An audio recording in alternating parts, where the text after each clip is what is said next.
In the last session of Unit 2, we are going to learn about internal sources of recruitment.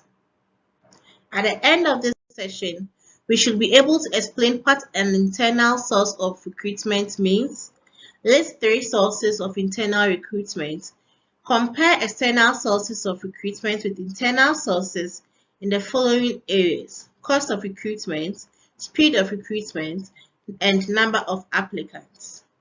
Internal source of recruitment involves recruiting for job vacancies from within the organization. Here you are going to look at filling your job vacancies by recruiting from people within the organization. So internal sources of recruitment include employee referrals and walk-ins. Sometimes you advertise the vacancy internally and your employees could refer you to people and say, I have a friend who can do this job for us, so let's call the person. You interview the person or whatever processes your recruitment includes, then you employ the person. You hire employees for the second time. Mostly if you are working on contractual basis, you can renew the contract or not. So here we have hiring employees the second time.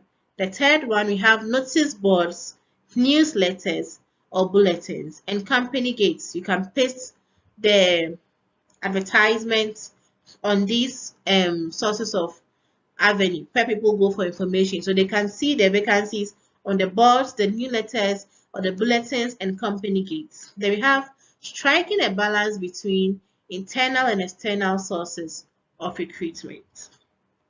Now let's look at the factors that may influence the source of recruitment. So we have candidate expectations. What are the expectations that you want your candidates to produce, in the sense of what outcome are you expecting from your candidates?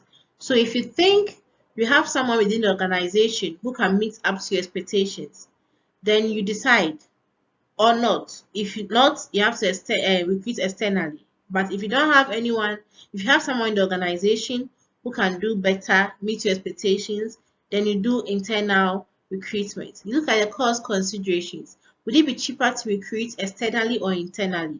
Then you strike a balance. Then we have organization's culture. What does your culture say?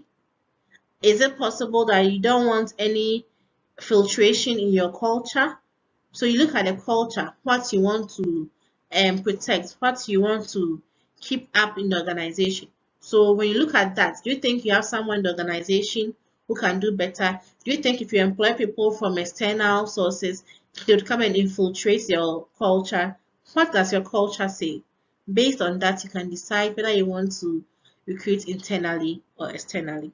I'll meet you in our next unit. The next unit, we'll be talking about the meaning and purpose of employee selection. Have a nice day. Bye.